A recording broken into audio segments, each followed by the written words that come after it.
All right, so I'm here with my best good friend, Mr. Mark Rao, today, and we're going to be talking Ole Miss winning a national championship in the upcoming sports season. So seems like the last season just ended, and here we are. The new season's right upon us. How you doing today, Mark? Oh, pretty good. You doing all right? Well, I'm pretty good. I'm excited for this podcast. I appreciate you coming, sitting in with us, and we're just going to jump right into it. So, Ole Miss broke the seal on a actual in-game national championship. You were there in Omaha to see them win the national championship. As an Ole Miss fan, what does that mean to you? Oh, everything. I mean, I don't know any other way to put it. I mean, it's huge. I mean, especially coming a season after Mississippi State wins it, because we got to match their bragging rights. Yeah, so I mean, that meant the Mississippi a lot. State people that, you and I know, and I guess most Rebel fans know, it was a tough year with State winning the national championship. Yeah, and, plenty of crow to eat. there was lots of crow, but Didn't have to eat it long. didn't have to eat it long. I guess if you're going to eat crow, just don't eat crow for long. That's a good rule of thumb. That is it. But the state of Mississippi winning back-to-back national championships, and for Ole Miss in particular, what does this mean for the program, do you think? Do you think is Ole Miss going to continue being at the top? I mean, it's so tough, the SEC, just the SEC in general stuff, let alone regionals, super regionals, all that. But just competing in the SEC, especially the SEC West, and we're about to pick up Texas and Oklahoma. Adding to it, yeah. However they've decided to work that out, pods or whatever they decide to do. But, oh, yeah, absolutely. I mean, it's tough, but it takes the pressure is officially off of Mike Bianco's shoulders. He's off. I mean, he just can coach at Ole Miss however long he just coaches now at Ole Miss however long he wants to. He's the man. He is officially a legend. Yeah. I mean, he's probably getting it's probably going to end up being something along the lines of, I don't know if it's going to be a stadium. I don't know what kind of. At the end of his career at Ole Miss, there's going to be something named for him. Oh, absolutely. He'll be. We don't know. He'll. Other than maybe Johnny Vaught, he's going. As of right now, he's going. As down of right now, that's the second most important coach in University of Mississippi history for sure. I can get behind that statement. Mm-hmm. Okay, so let's talk about how Ole Miss got to that national championship. Game 1, they just go on a blitzkrieg. They just are obliterating the baseball. Pitching staff is stout, and it was kind of me and Owen Taylor, we did a podcast right before Game 1. Talking about the Arkansas series. Yeah, and so we kind of thought, we're going with, Hunter Elliott in Game 1. And, of course, Ole Miss does not go with that path. Yeah. So let's talk about how that was a great – it ended up being in hindsight 2020, that was a great call by Bianco. It all worked out perfectly for the Rebs. Jack Doherty taking the mound for Game 1, and I know I discussed it with my nephew on the way to Omaha, because we're listening to the game. Yeah. Forget we wasn't there for Game 1. We're listening on the way up en there. route. Yeah, en route to Omaha, and as the game starts, Jack Doherty takes the hump, and I said, I don't know what Bianco's thinking, but I said, we need 5 productive innings. Yeah. Out of Jack Doherty, and he threw 5 perfect innings. Yeah, so more than productive for the Rebels. And his first start since sometime in March. I mean, he was incredible. It was an incredible performance. It was. Things got a little squirrely in the 6th, and we kind of go to the bullpen, which has been the. I mean, if you just had to pinpoint one thing for Ole Miss's Omaha run, it's almost got to be the bullpen, like the complete, or just the pitching staff in general. Pitching staff in general just did a complete and total 180 from where they were at. From what we've seen during the biggest part of the season. Yes, for most of the season. Almost the whole season. But they clicked and the bullpen, and so we're getting to there in the sixth. And we get in the jam, bases loaded. Mason Nichols pitches the game of his life, or the inning of his life to get out of that jam. I think he gave up one run. Yeah, one run, and that could have been a disastrous turn of events. Oh yeah, I was extremely nervous at that point because they got the bases loaded. And a dangerous team. I mean, Oklahoma us and Oklahoma were the two hottest teams. They had country. Absolutely raked all the way through Omaha. They had put the bat on the ball and scored runs. They just cruised on everybody. They had cruised through their bracket. Kind of the same as Ole Miss. We both kind of had. We were the two hottest teams in the country. Well, we ended up losing, one to Arkansas, and yeah. They went undefeated through their bracket and in convincing fashion in most games. I don't even know if they had one. Might have had one of them that was decently close, but they played very well. They were extremely hot coming into the national championship series. So Ole Miss takes game one. After Ole Miss takes game one, you make it into Omaha that morning. What time did you roll into Omaha for game two? What was it? 9, 10 o'clock, I think. I think about 9 o'clock is what I think you made it. I was running off I was running off 3 hours of sleep. Found a little hotel somewhere near Kansas City. Mm-hmm. Got a few hours rest. A couple hours of rest because it's a 13-hour drive, a 12-hour drive, 12 or 13-hour drive from North Mississippi here. Probably make it 11 not far, if you're really hustling. If you're really hustling, yeah. But anyway, so you get there. Did you have tickets? No, did not have tickets when we got there. So you're showing up, hoping for the best. Oh yeah. But you scrounged up some. We scrounged up some tickets. We had a pretty big group that went in a caravan with. It was what? 7 or 8 of us? 8 of us. 8 of us went. 8 of us? 8 in our crew. Eight in our crew. 8 out of the 25,000 or however many. I'm going to say it was probably 25,000 in the stadium. In the stadium, how many was outside the stadium. Yeah, it was a massive Ole Miss contingent. It was truly Omaha.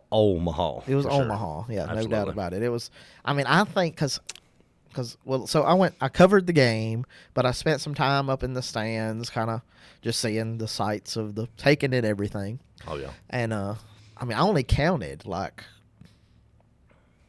15 Oklahoma fans that were like in our area. There were 15 of several thousand in our general region there in the outfield area. Oh. So, it was a great showing from the Ole Miss fan base. And so that's another thing. Go back to we're talking about the SEC, and with the SEC, there's nobody else does baseball specifically like the SEC. SEC West specifically is baseball, where baseball is.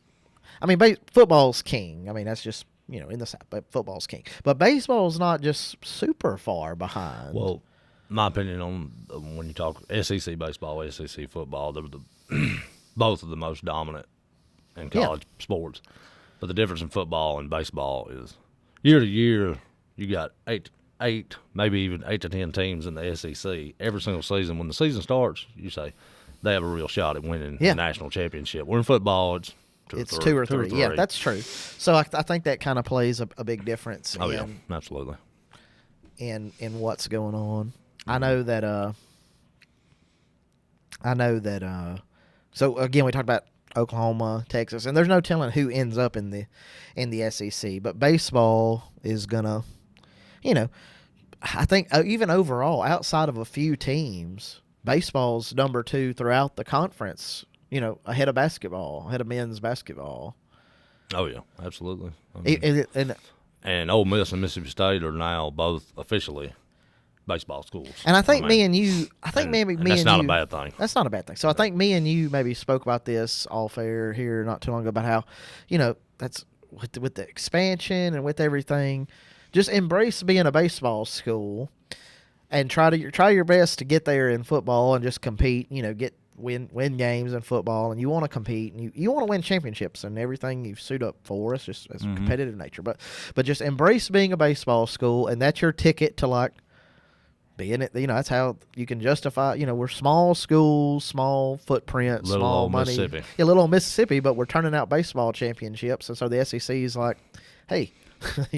Oh yeah, we like winning championships, so we might as well hang on to these guys. That keeps us from getting squeezed out. Mm-hmm. You don't want to get squeezed out of the big, because it's going to end up being like 2 or 3 just super conferences is what at the end in 2 or 3 years. That's what it's gonna. That's the landscape. It's definitely trending that way with USC and UCLA joining the Big Ten. So I saw that, and then then the Big 12 and the Pac are looking at maybe combining or doing some such. There's all kind of things. There's all kind of rumors floating right now. It's rumor season. Yeah, it is. But once Texas and Oklahoma kind of, once they made it officially official, everybody was like, wait a second, we've got to start making moves immediately, or we're gonna, we're getting left behind big time.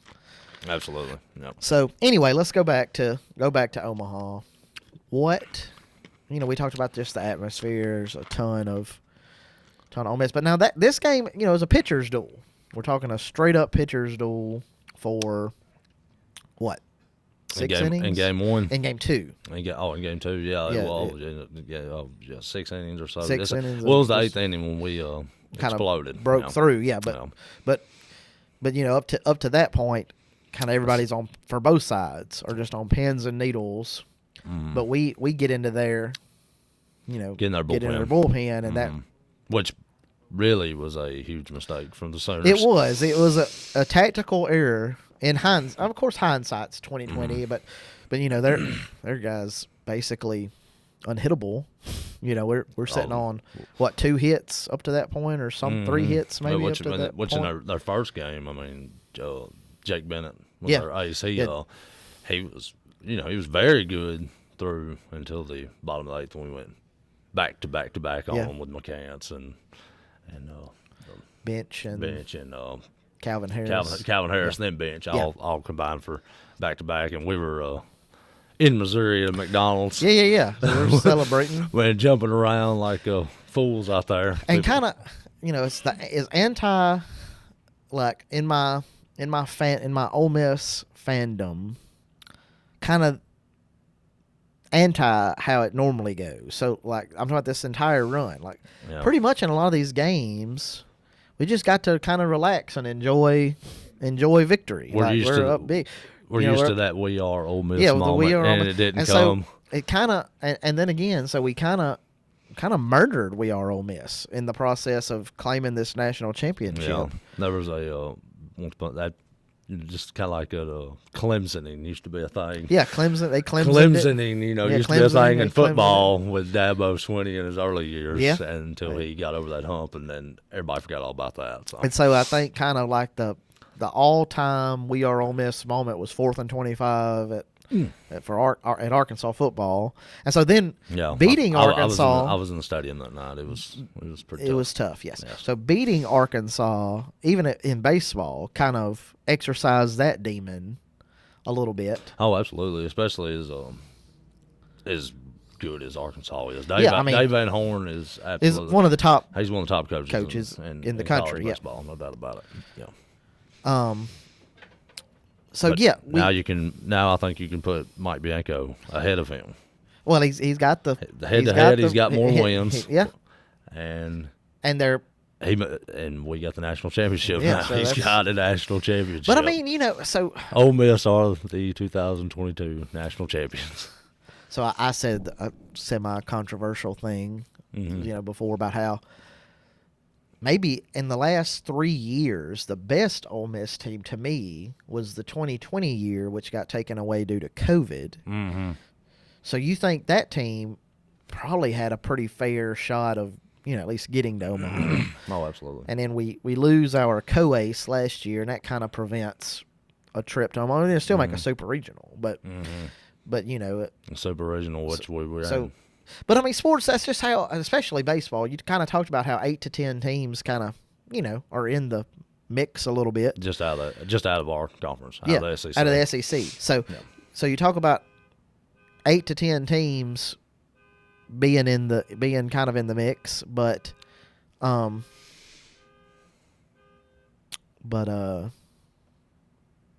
there was a car horn beeping. It threw me off. Okay, so 8 to 10 teams being in the mix, and that's kind of like I talked about. You never can tell what's going to happen in baseball more so than any other sport. Like, because let's talk about this. Ole Miss, they haven't really came out and said this, but it's been predicted pretty well. We were at least one of the last 4 teams in. Yeah. Probably the very last team that makes it in. Last out. Last in, last out. And so you just never can tell in baseball much more. And it's kind of got like a kind of a March Madness feel, like in basketball. Yeah, whereas like you said in football, there's only a couple of teams. Except that 16 seed never wins in March That's Madness. true. They might shock somebody. We would have been. I saw that we would have been the equivalent of more like a 12 seed. Yeah.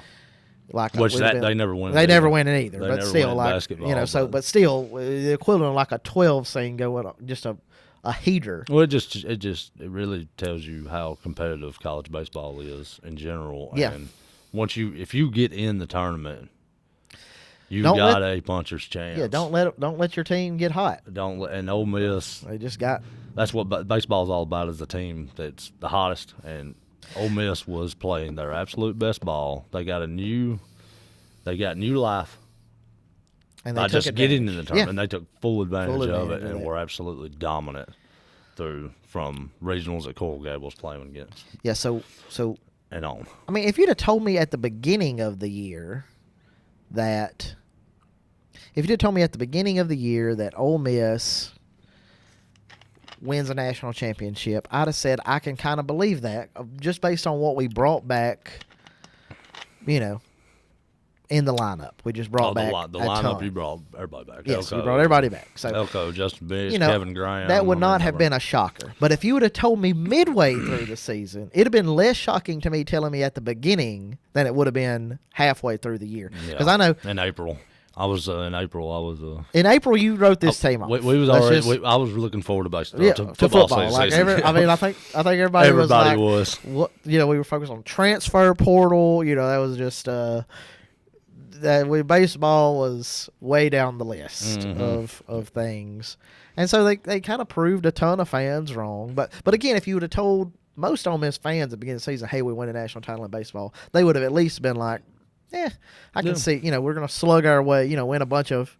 We didn't know that Hunter Elliott would be a first-team freshman All-American. A highly rated kid, but I never expected him to pitch at the level he did. I covered him a couple games at Tupelo High School, so I covered him. He's got great stuff, but you still don't expect him to come in and win the clinching. Look like Doug Nikhazy. Yeah, win the clinching game of the national championship. He clinched a national. He won was the winning pitcher in the national championship game. Nobody's predicting that. The pressure was non-existent.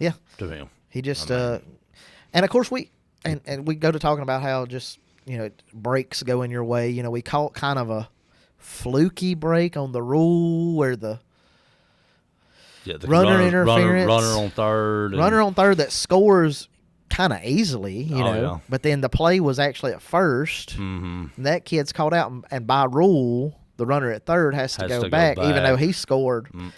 Even if the runner at the Oklahoma runner coming into first, even if he'd have just jogged down the line and not even tried to get it, the kid from third would have scored on that. Oh yeah. So kind of catches we just called a break there. I mean, and you have to catch rules the rule. The rule's the rule. I mean, it definitely. I was like, how it should have been a run for the Sooners, but it wasn't. But I mean, really, the crowd. I mean, that was a home. It was essentially. It was a home series for Ole Miss. I mean, it was at best 85 to 15%, 85%. 85 to 15, probably 90 plus, probably. I mean, 85. I'm giving Oklahoma the benefit of the doubt, saying maybe they had 15% of the fans there. Yeah, maybe. Probably less than that. But and what's crazy, they're the closest. They were the closest physical team to to Omaha. To Omaha. Like Norman is the closest city. That was the closest campus. That was out of everybody there? Out of everybody there, I believe they were the closest campus to Omaha. Well, like I remember I talked to one Oklahoma fan there, and he said he was very disappointed in them. And I think it was '94 when they won their, I believe that was the last national one, championship. And he said that he was there for that one, and they had the place packed out. So he's like, I don't know what happened between '94 now. And I was like, ticket prices probably played a little bit of that has a lot to do with it. Absolutely, tickets were stout. Yeah, the Ole Miss fans were in line buying all they could get their hands on. I think the whole town of Oxford was there. Oh yeah, nobody left in Oxford, and I mean there were a ton of students. I mean, just in the section that we kind of, that I went and observed part of the game from, there were just a ton of beer showers students being thrown around. Yeah, the beer showers were getting broke out. Yeah, it's we've been needing this. We're wanting this. Snake bitten. It's like Ole Miss has been so snake bitten over the years in past. Baseball. Yeah, in baseball, like Bianco's been consistently one of the best. But the one knock on him, baseball, was he couldn't get it done. When it mattered most. Ole Miss at home again. It kind of that died. So like it's like a dagger to the heart of Omaha. Ole Miss at home again. That just gets daggered. Oh yeah, that's over now. We are Ole Miss, kind of, and so let's transition that. So we talked about the big win. Let's transition how we are Ole Miss now. How does that carry over into other? Do you think that carries over into, say, the football program? Like, hey, we win a national championship in baseball, we can win one in let's go win one in football. Do you think that has some carryover effect? Because I guess we cover a lot of high school sports, obviously, and so if you get a team full of kids that win in one sport, they're it kind of carries over. But I don't know how much that at the college, how much that means to the next sports. Yeah, but I guess just can a Missy, okay, so when Ole Miss and State were number 1 and number 3 in the college football playoffs a few years ago, 2014, people kept saying first year of the college football playoffs, and so they said, this kind of prove if neither of those teams can win, it kind of proves that a Mississippi team cannot win a national championship. Well, then you turn around and win it in back-to-back years in baseball, proving a Mississippi team can, in fact, win a national championship. So does this kind of light a fire? Like, if things go just perfectly, because we're at a massive, especially with NIL and things of that nature, it's like a massive shift, especially in football. No, it's crazy. It's a seismic change in the game's changing so much right in front of us, and so I don't know if that makes it. But see, then again, there's the transfer portal, which we've kind of played masterfully. We've took advantage of. Yeah, and so I don't know. The past couple of years, yep. We got some big time, players in the transfer portal football wise. And Trigg from USC. Yeah, Trigg maybe he may be the best. Here's a predict. I got a prediction for everybody. That's the best pickup in the Lane Kiffin offense in the country. That's going to end up being the best transfer portal pickup in the entire United States of America. Is Trigg. He's going to have a huge year. Well, I mean, you've seen how big, how much Kenny Uboa, the year he had Kiffin's first season. He likes to use a tight end. It's a tight end, so he's going to use, and he's just a freak. I mean, he's just a freak of nature. Oh yeah, and Zach Evans at running back. I mean, if the pieces fall just perfectly, Ole Miss has a puncher's chance, an outside chance of getting into the college football playoff. True or false? They have an outside chance. An outside chance? Yeah, they get an outside chance. I mean, I'm not picking them to win the national title. No, I mean, I don't think anybody. I'm not. Nobody's picking them. Nobody's picking them. I mean, I think they've got like less than a 1% chance to make the college football playoffs according to ESPN FPI. It's like 0.9%. I just looked at it. But still, that's 1 in 100 chance. I would take a 1 in 100 chance for a lot of. I've played a lot worse odds than that. Midway through this season, we had a lot worse odds than 1 in 100 to win the college baseball national championship. Oh yeah, absolutely. Well, Is it going to be Jackson Dart, or is it going to be the Starkville kid, the kid from Starkville, Luke Altmaier? Who's going to be the quarterback? I don't know. I mean, Altmaier was impressive in limited, given the circumstances he was thrown into a Sugar Bowl. Yeah, into a Sugar Bowl. He as a true freshman. I thought he played. He played well, about as well as you could ask for. I mean we weren't, So I mean, I do think that Ole Miss needed to find a transfer portal quarterback, at least for nothing else, even if it is Altmaier, to push. To push everybody forward. Yeah. Whichever one wins it, I think it's good for the competition because we didn't have a clear cut, we didn't have a clear cut. Like Matt Corral coming back. Yeah, we didn't have a clear cut starting quarterback. Yeah. So no matter who wins it, I think just the competition of two young players that are two talented young. I mean, we have two talented young quarterbacks pushing each other. Well, there's no downside to that. No, there's not. And they get the fall camp. And really, I think the first I'd pull the schedule up, the first 2, maybe even 3 games, you could essentially probably play both of them. So I'm trying to think of what year. Both of them so you actually have game action that'll help determine who's going to be the guy. Chad Kelly's first year, we kind of had a three-way quarterback race. Yeah. Kind of. And, those first couple games, we got to play everybody and just see what shakes out. So I could definitely see a two-way battle and not figure out who the starter is until because looking at Ole Miss schedule, I mean, they could be sitting 6-7-0. I don't think anybody would be just super shocked. Well, the first 6 games on paper, the toughest opponents is Kentucky. Yeah, Kentucky. So give us the schedule there. I know you got it pulled up. We got start out with Troy, UCA, at Georgia Tech. Who knows? You should win that game. Should win that one, but definitely going to be a lot tougher than the first 2. Then you get Tulsa. Then you're playing Kentucky. You get Kentucky at home. That's going to be Kentucky should have a pretty solid football club this year.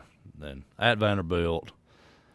Which, as an Ole Miss football fan, I've learned to never count that as a for sure win, no matter what. Vanderbilt, I mean, we should. They have been a thorn in our side in the past. They are pretty. They're very down. They're very down right now. I would be very highly disappointed in the football season if you lose to Vanderbilt. Before you get into the last 6 games, Auburn, LSU, Texas A&M, Alabama, Arkansas. Finish up with the Egg Bowl, Mississippi State. But if you told me that going into the LSU game, who knows about Auburn? They were undefeated, yeah. But who knows about Auburn? But if you told me right now that heading into the LSU game, that's at Baton Rouge this year, heading into that game, Ole Miss is undefeated, and maybe LSU is undefeated. I think I kind of looked at their schedule. That who knows? Of course, LSU would turnover and all. It's hard to 100% say.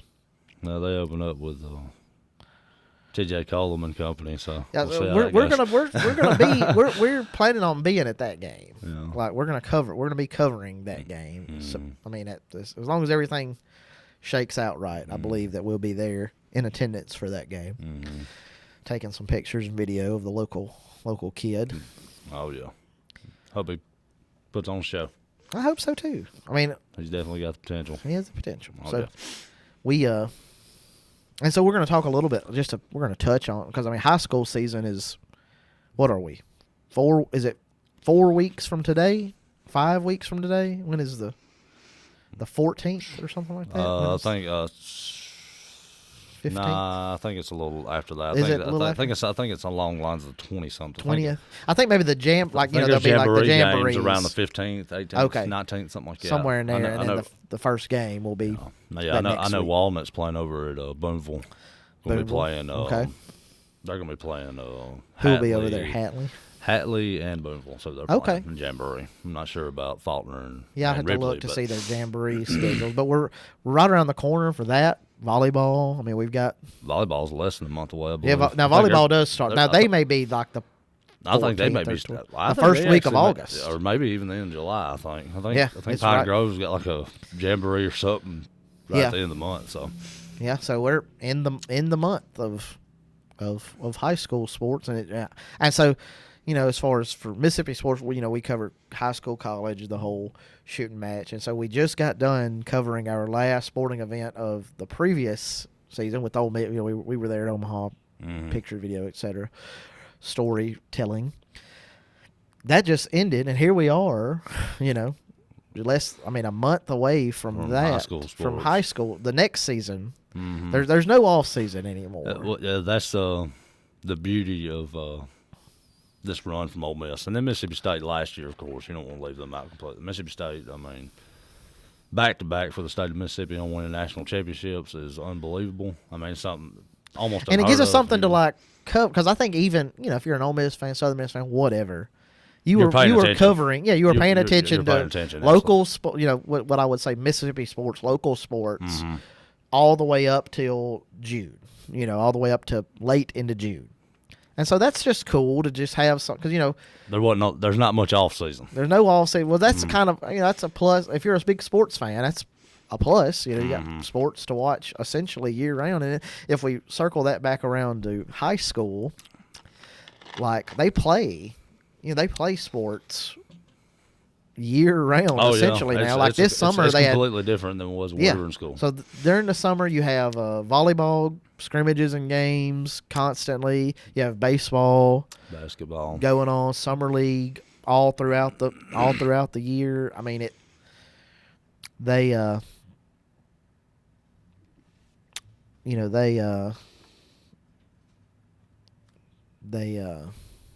They don't get a break. There's no break. If you're a multi, and a lot of the schools around here. This is down week. This is the dead week. This is the dead week. The 2 dead weeks, and is right back in the saddle again. Getting right back to work. Yep. Because school, football's working out. Football's working out, and I don't know. I think the first week of school before they can actually.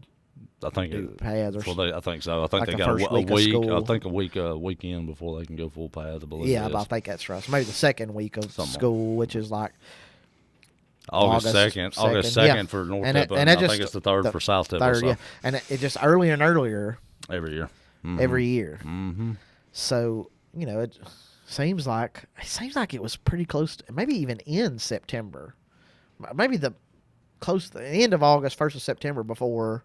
We started school back in my day, which was 20 some odd years ago. Yeah, it seems like it was a million years ago. Yeah, it does seem like a million years ago. Yeah, I got a kid in high school now. So. I know. Yeah, a Walnut Wildcat, and you got a niece there at Pine Grove. Yeah. So we got some local. You got cover a lot of local sports this year as far as you being at games and what have you. Oh yeah. But I'm excited for the high school season. I am every year, but this will actually be my 10th year, my 10th season doing Tippah County sports is coming up. This will be our 10th year. We've been doing this 10 seasons. Hard to imagine, how long it's been going on. So anyway, it means a little something to me just because it's our 10th one. But then I also think that, we've got some tremendous potential in local teams this year. Yeah, volleyball, Walnut and Pine Grove both. I think should be. I'm sure Ripley would be. They've got a new coach. Ripley does. Well, Walnut's got an outstanding volleyball coach and volleyball program. Yeah, they built. It takes a while to be considered a top tier program. You can always say year to year, well, this is going to be a good team. It's going to be a good team. But they've built an actual program where just every year you can just count on them being competitive, super competitive. And they've lost a few really good players multi-year players, but they bring back. MK. Yeah, Muncannon. She does it all. She does. Whether she's on the volleyball, whether she's playing volleyball or basketball or running. She does a little bit of everything. She's doing it at a high level, for sure. And Pine Grove volleyball, I think they bring back essentially. I think they didn't lose much.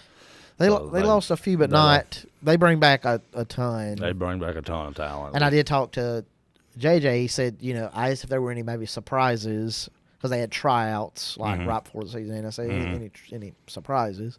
And he said, not really. I kind of know what very familiar with what I got coming back and kind of with them, with Ellie and Lana, of course, and then they got several other multi-year players now that have been with them.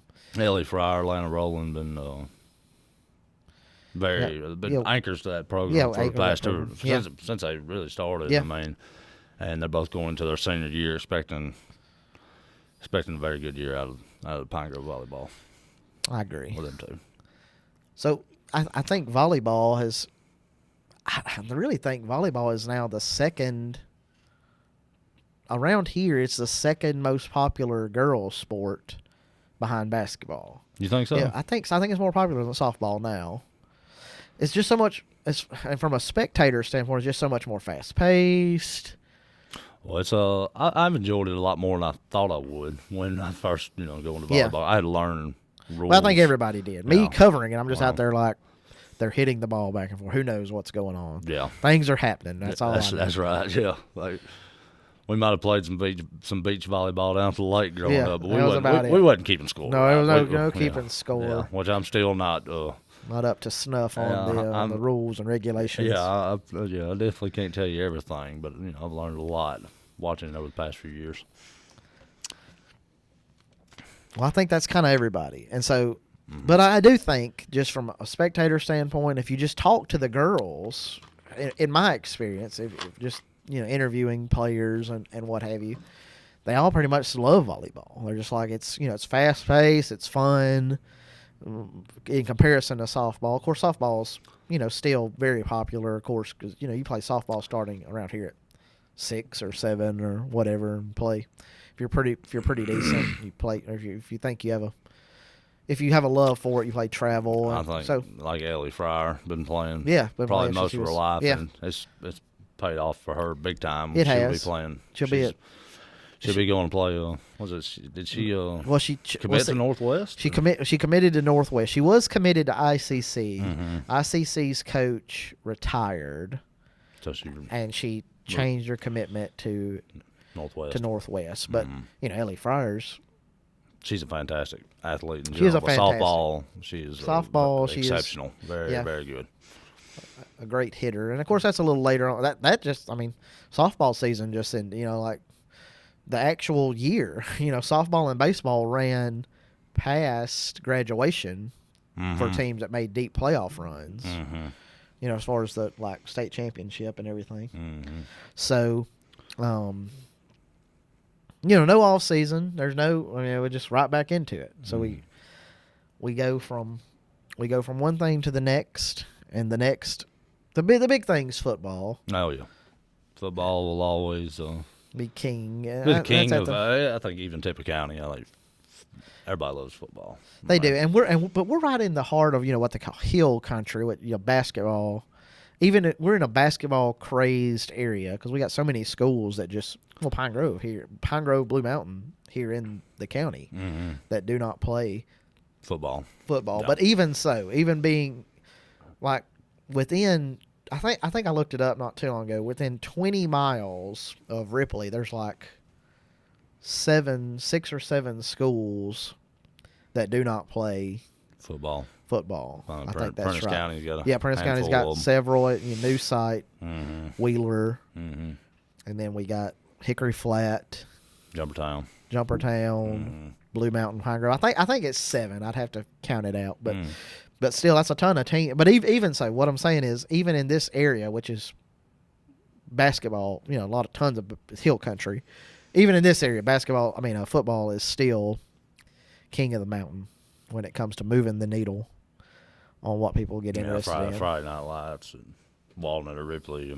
People love to come out and support their community. That's a big deal. It's a big deal. I think it's kind of where people come just to talk about what's. Yeah. Oh, yeah. I think people just show up just to sit in the stands and I know say Walnut for example, they come Come for the burgers. Yeah, and come fries. eat a hamburger. Best burger in Walnut. Best burger, I it guarantee is. you. It's good. Right. I mean, that's where if I go to Walnut to cover a, Probably the best burger in Tippah County. it's good. It's really good. Yeah. If you're listening to this and you don't have anything to do on a random Friday night in September and Walnut's at home, go get you a hamburger and French fries. yeah.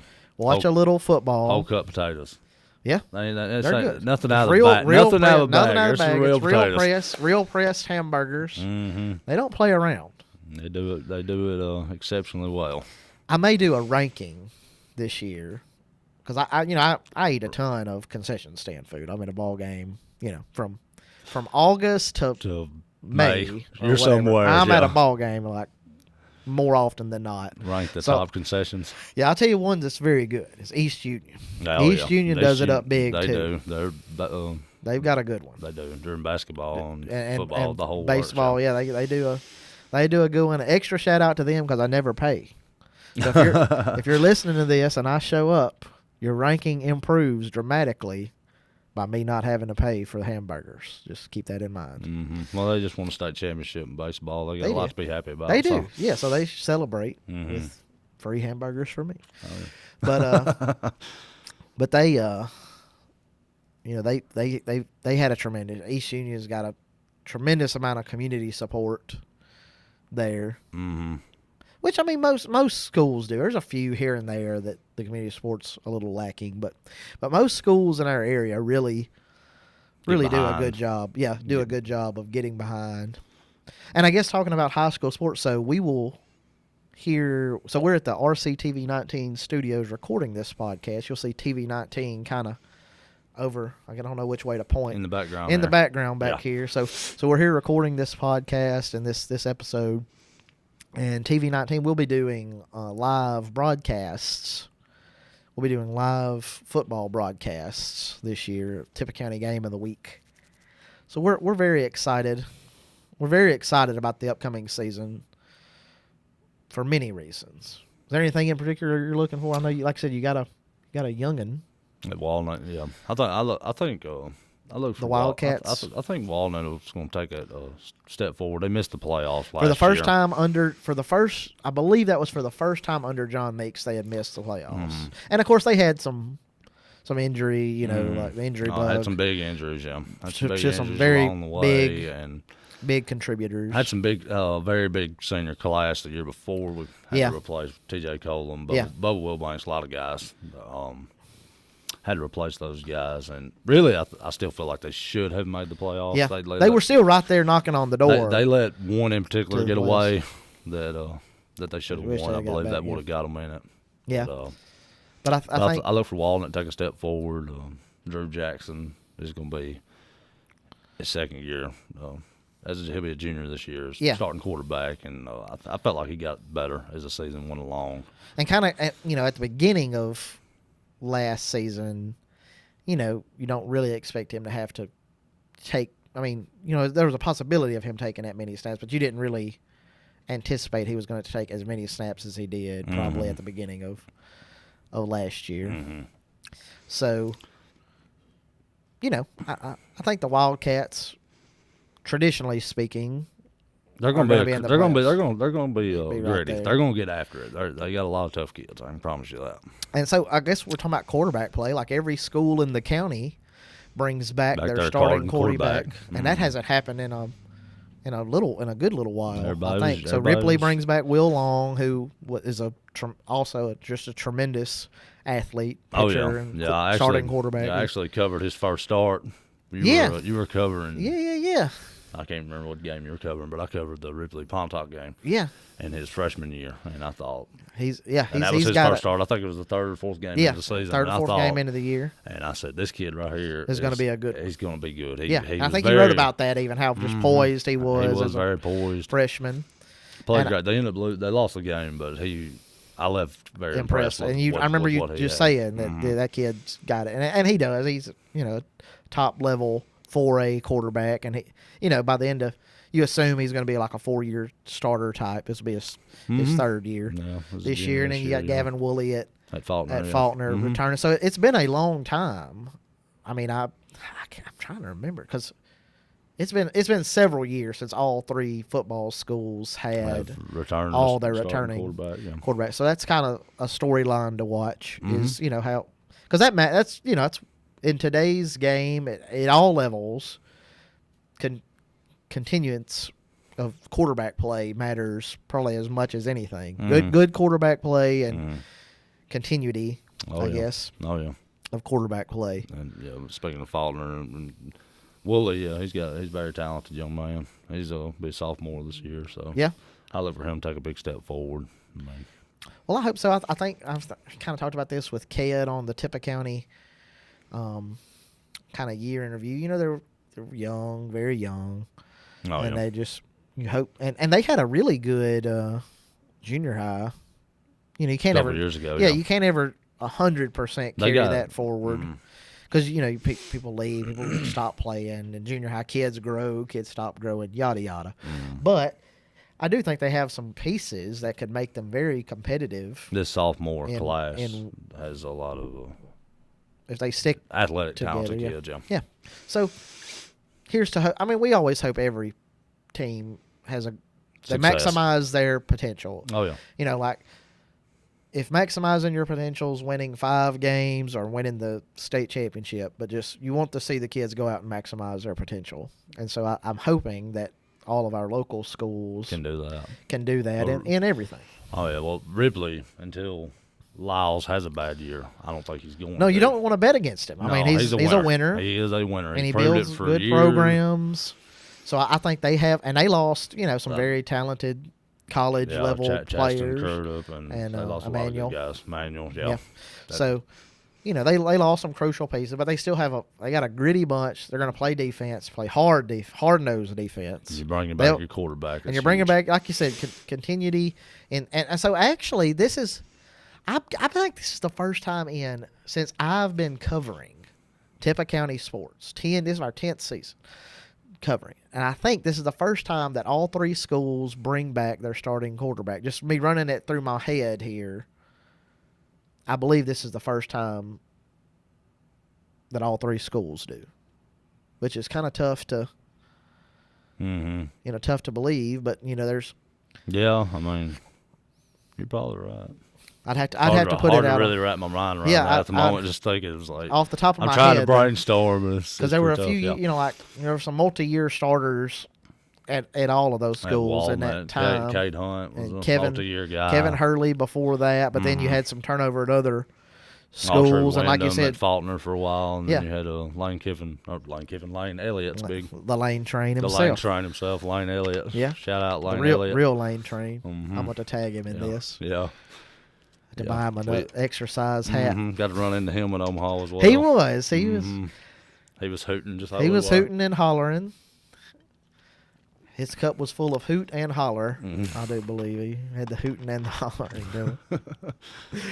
But I think so. We'll. And speaking of, Dallas Hill also there, and he's with the Ripley staff this year. He is. So right. Local guy coming back. He's coming been from at Bruce. Yeah, Bruce. He's going to be helping Lyles in the football program.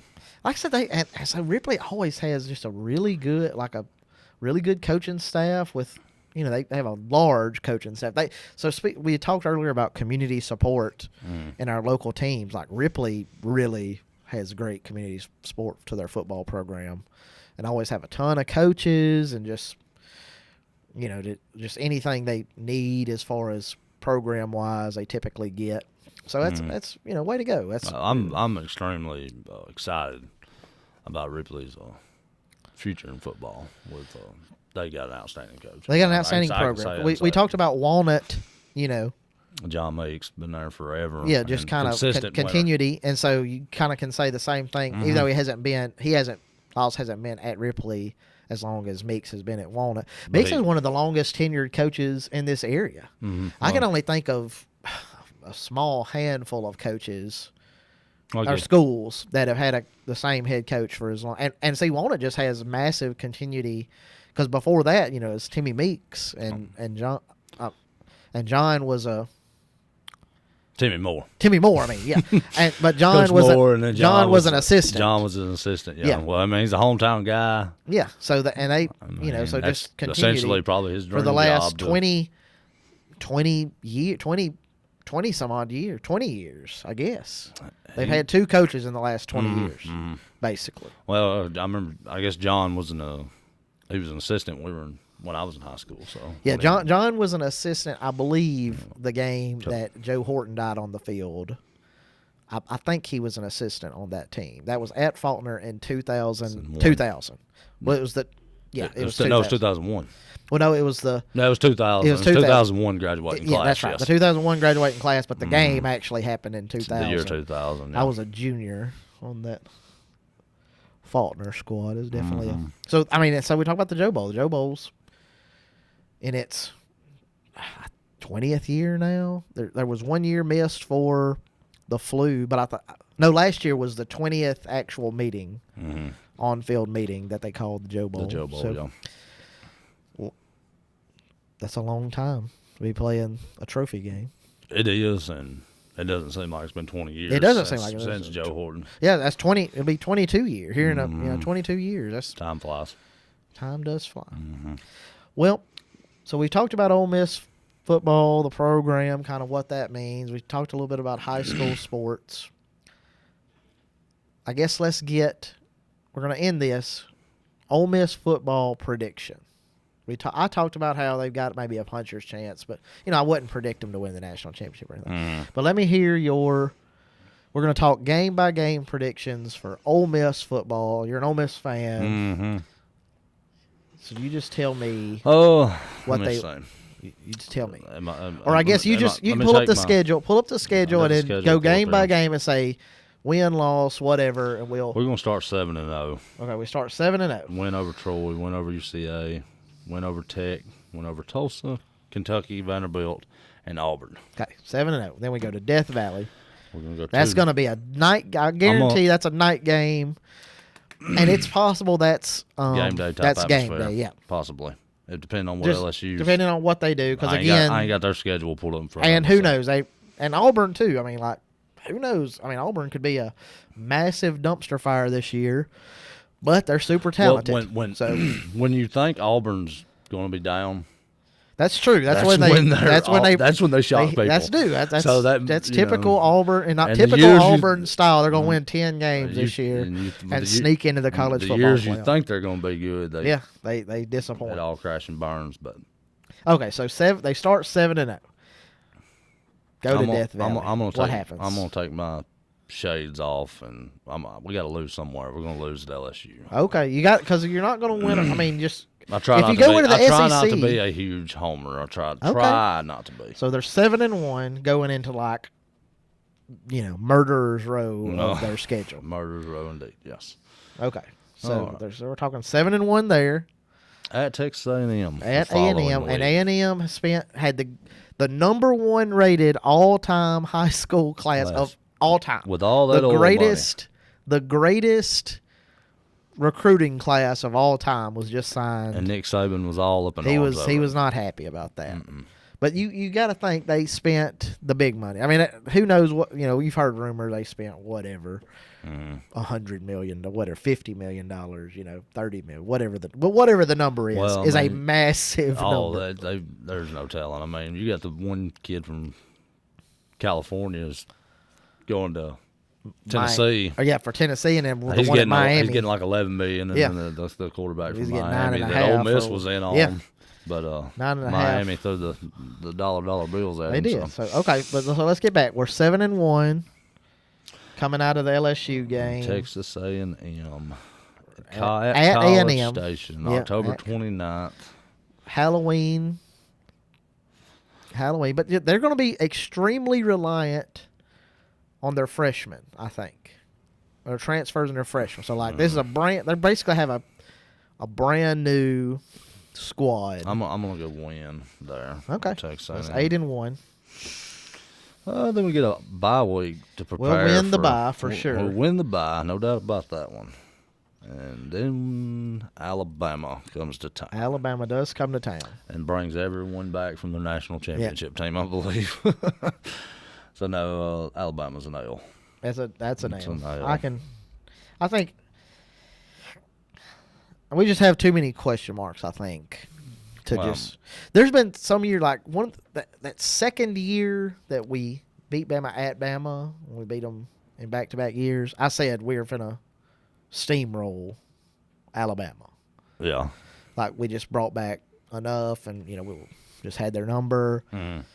But you have to have something like that going on to even contemplate beating Bama. We just have too many question marks this year. Well, I mean, 2 years ago, I was coming into the game. Lane Kiffin's first year, I didn't give us no chance, and we almost won the game. Yeah, that's true. I mean, who knows? Stranger things have happened. They have, but let's just. But I'm not counting that as a win. Okay, that's true. 8-2. It's what are we? It's July 8th. July 8th is too early. We don't even know who the starting quarterback is. I'm not counting that as a win for Ole Miss just yet. And then the following week, and it's a very, very tough one, is after Alabama, we go to Fayetteville. Yeah. And we just talked about, Arkansas's, KJ Jefferson, who I saw several times in high school, and of course at college has continued to progress. He's a tremendous athlete. That's an L. That's another That's L. an L. We don't win. So we lost 3 straight. No, that's 2 straight. Right? We beat Texas. No, okay, we beat Texas A&M. So lost, win. But we're 8-3. No, we're 8-3. And then of course we're going to finish 9-3 for all you Mississippi State fans out there. We're going to win the Egg Bowl again. Win the Egg again, Lane. I think Lane just cares about it a little more than the Pirate. Well, I think the Pirate's just like. I think. Well, I'm not going to throw too. I'm not going to throw too many jabs. I think Lane's just a little better than the Pirate. Well. Okay, we won't throw jabs. Not too many anyway. We're not throwing jabs or nothing, but I don't know. Yeah. That game's always a toss-up. I mean. Oh, yeah. But I, too. I think Mississippi State could have a pretty good year. They could. I mean, Will Rogers. They're going to throw He's going to throw for whatever, 5,500 yards. They're going to throw it. Yeah, they're going to throw it all over the yard for sure. All right, so 9-3. 9-3 gets you a good bowl. Tremendous. Oh yeah. I mean, depending on what else shakes loose, 9-3 get us to. I wouldn't even the Sugar Bowl. 8-4 wouldn't even be really be disappointing. Especially with the question mark. But I mean, I do. So let me tell you my. Let me tell you my prediction. Okay. We start 7-0. I just think the Kentucky game on October 1st is. Kentucky's going to be pretty decent. They're going to have a good time. We do get them at home, though. That's what I'm saying. We get them at home, 7-0. Mm-hmm. I think we win a huge game. I think that LSU has the potential to be another big disappointing year. We had a disappointing year last year, which I guess is an understatement. Yeah. But I think they have another one this year. First year under the Chip Kelly. Yeah, so I'm saying. Not Chip Kelly, Brian Kelly. Brian Kelly. I don't know if Brian Kelly's going to make it in the SEC. I don't know. I mean, he's he's in a whole different world. He is, but I'm going to tell you, he's a good coach. He done more with Notre Dame than anybody's done in a long time. That's true. And he might end up being continue to be a big winner, but I don't think so. I mean, he kind of recruits itself. I think he's a good coach. I think when they're not scared to spend the big money. Most time when he got in the college football playoff, the talent was just not there to match up with the big boys of college football that was running him off the field most years. So we're gonna wrap this up. I got him at 8-0. Then I got them losing. They're at A&M the next week. Losing at A&M, the heralded class. Losing the next week. I got us ending with the same record as you. We just get there slightly differently. You got the LSU's a win. You got. We basically are just swapping that game. Swapping that game. Everything else chalk. Although I wouldn't be. I mean, it's not the most shocking thing in the world if we win at Arkansas.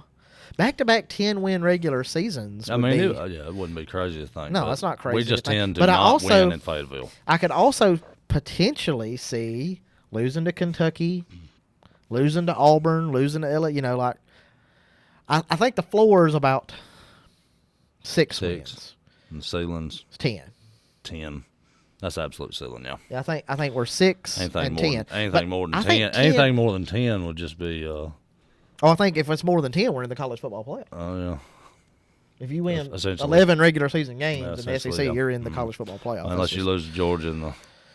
Well, even if you do, I think Who knows? I think you're still probably in. But you got a chance. But now I even think with 10, depending on what else happens, let's say you win 10 but don't get to the SEC championship game, I still think